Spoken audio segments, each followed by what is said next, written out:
Hi, this is Miss Mansky, and I am back with your second mini lesson of the week for this week.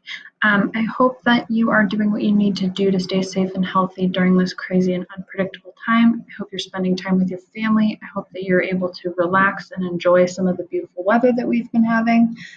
We've only got a week left in the school year, so let's get started on this lesson. All right, just a brief recap from the other day. So, a character is a person, animal, or other being in a story. And the reason that we're spending so much time talking about characters is because obviously, without a character, a story doesn't really impact the reader very much, right? We have to be following someone in order to really be affected by a story. Character traits are personality traits based on what someone does, thinks, or says. And characterization is how authors describe and develop characters.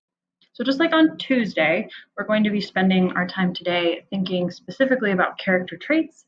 We're going to be reading a slightly lengthier text than we would normally read, and you're going to be answering some questions in your exit ticket about the character that appears in this text. So on Tuesday, for your exit ticket, we looked at this passage, and I'm just going to briefly read it over, and then we'll talk about what the thoughts, actions, and speech in the story said about the character. So, the Greek god Zeus created a woman and told the other gods to provide her with gifts. The gods gave her a beautiful face, a sweet voice, and many charms. Zeus named this woman Pandora and sent her to live among the humans. With her, he sent a box. He told Pandora it was never to be opened. But Pandora began to wonder about the box. She tried to imagine what was inside it. I know I shouldn't open it. Perhaps I'm just not supposed to open it fully, she said. Perhaps I can peek inside. I must find out. Pandora lifted the lid as gently as she could. There was a terrible roar. Out rushed disease, hunger, pain, and sadness of every kind. Pandora slammed the lid shut, but it was too late.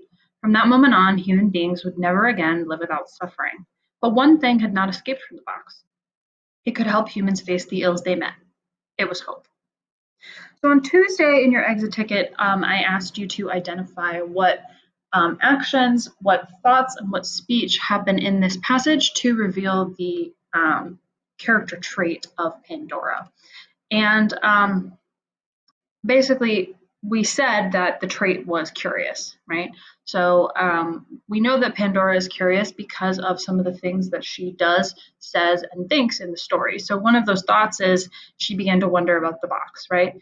She can't stop thinking about what's inside of it. One of the things she says is, perhaps I can just peek inside. I must find out. She cannot ignore the box. And then some actions are that she lifted the lid and slammed the lid shut after she opened it, but it was too late, right? So these are all things that happen in the text that allow us to make this judgment about this character. So the text that we're going to be reading today, as I said before, is slightly longer. It's called Happy Trails. And in your exit ticket, it's going to ask some questions about the character, the main character in this text. So let's get started. The morning she left for Camp Kanawha, Maria awoke with a lump in her throat and an ache in her stomach. She had gone on plenty of sleepovers. She'd even spent a whole weekend at Aunt Jolie and Uncle Ed's. So why was she so nervous? No breakfast today, she thought, imagining the ache turning into nausea and a horrible road trip after a full meal. Then the smell of French toast wafted upstairs. As usual, Maria's stomach grumbled as soon as the French toast-scented air hit her nostrils. On the other hand, maybe a good breakfast is exactly what I need. She gave her arms and legs a good stretch and ambled downstairs. There's my big camper, her mom said, squeezing Maria's shoulders with one arm, the way she did when she wanted to give her a hug but was in too much of a rush for a full embrace. She walked briskly to the stove, placed 2 pieces of French toast on a plate, and tapped a canister above them, powdered sugar snowing down. Just like you like it, super fluffy, slightly crispy, and lightly dusted, said Maria, already in position, armed with knife, fork, napkin, and full glass of milk. Maria poured a puddle of maple syrup beside the toast and topped each piece with a little mountain of whipped cream. Get started while it's hot. Your father's coming down in a minute. I told him to shave. Don't want the grizzly beard, to send your new bunkmates running for the woods. Okay, Maria's dad said with a sneaky smile. Clean as a whistle, just like you ordered. Just like I ordered? The mustache stays. Admit it, you love it. Maria's mom shrugged. I think it's hip, Maria said, dipping a bite in some syrup. Well, your old man is hip, her dad said, moving his head the way he did when he wanted to look like a cool surfer dude, but looked more like an Egyptian robot. In fact, I was the most popular kid at my camp. For the record, it was science camp, Maria's mother reminded her, and his rise to fame was thanks to what was known as the Great Explosion. Accident or genius, the world may never know, Maria and her dad said in unison, using their deepest, most mysterious voices. They slowly broke out of character and into laughter. In all seriousness, Maria, popularity is not important, her mother said, looking her straight in the eyes. Finding the people who like you for you, that's what matters. Your mom speaks the truth, sugar, said Maria's dad, wiping his thick mustache with a napkin. Just be yourself. You'll have a blast. Just be yourself. Just be yourself. Maria repeated the words like a mantra as she sat with her new cabin mates in a circle on the grass. Cool bracelet, said the skinny, freckled redhead sitting next to her. Thanks. I made it in an embroidery class I took this winter. Oh, that's impressive. Can you teach me how? If you teach me how to do a braid just like the one in your hair, I've mastered the art of French toast eating, but definitely not French braiding. A loud whistle hushed the girls' laughter and buzzing all around them.